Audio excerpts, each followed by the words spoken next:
Today, Israel carried out a series of airstrikes on the Syrian capital, Damascus, something they say is in support of an Arab minority group called the Druze. Dozens of people have been killed and even more have been injured in the past few days in southern Syria. So who are the Druze? The Druze are a minority group of roughly 1 million people who mostly live in Syria, Lebanon and Israel. The group practices an offshoot of Islam. They allow no converts and allow no intermarriage. In Syria's southern province of Suwayda, they've often found themselves caught between Assad regime soldiers, extremist groups, and more recently with armed Bedouin, who are a nomadic Sunni tribe. Since the fall of Assad, Syria's new president, Ahmed al-Sharaa, pledged inclusion and vowed to protect all of Syria's diverse communities. But Sunni extremist forces loyal to him have violently confronted the Druze. These are just one of several minority groups who have faced severe human rights abuses over the last few months in Syria. This week, the new Syrian government army entered the Druze city of Suwayda on Tuesday to pursue what it called outlawed groups, urging Druze fighters to lay down their arms. Druze leaders are split on how to respond to this violence. Some have called for international protection, and others have welcomed Syrian intervention. Meanwhile, Israel has positioned themselves as protectors of the Druze minority. On Tuesday, Benjamin Netanyahu's office said that they were committed to preventing harm to the Druze in Syria due to the deep brotherly alliance with the Druze citizens in Israel. This week, Israel launched airstrikes against the approaching government forces. Previously, Netanyahu has called the new Syrian government an extremist Islamic regime and said that they pose a threat to the state of Israel. Syria's foreign ministry has condemned Israel's intervention, but this recent escalation complicates their efforts to consolidate their authority and adds even more instability to the Middle East.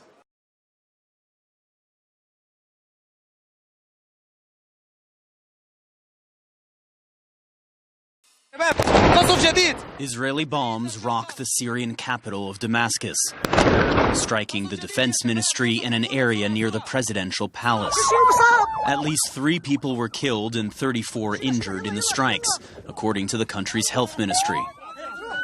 The defense headquarters suffering a serious blow, but the true cost of these strikes may not yet be known, threatening to derail new U.S.-brokered security talks between Israel and Syria. We think we're on our way towards a real de-escalation and then hopefully get back on track in helping Syria build a country and arriving at a situation there in the Middle East is far more stable. The attacks came after days of clashes in Syria's southern city of Suwayda between Bedouin tribes and the Druze community, a religious minority whose members also live in Israel and Lebanon. Dozens of people have been killed in the clashes in recent days. Syrian troops soon entered Suwayda, with the government saying it was looking to stop the violence. But some Druze leaders saw the approach of government forces as a threat. And so did Israel, which struck approaching Syrian tanks, rocket launchers, and trucks carrying weapons, saying it was acting to prevent a massacre against the Druze. But Israel isn't just striking to protect the Druze. We are committed to keeping southwestern Syria a demilitarized zone. Israeli troops captured this buffer zone between Syria and the Israeli-occupied Golan Heights after the fall of the Assad regime last year. But Israel has also demanded Syrian troops remain out of southern Syria altogether.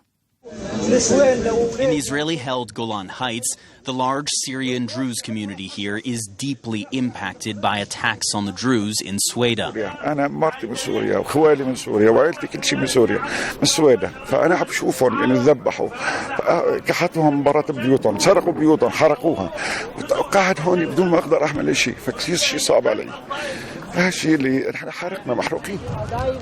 That sense of helplessness driving hundreds of Druze to take matters into their own hands, pouring across an Israeli security fence and into the Syrian buffer zone on the road to Suwayda. Jeremy Diamond, CNN, Jerusalem.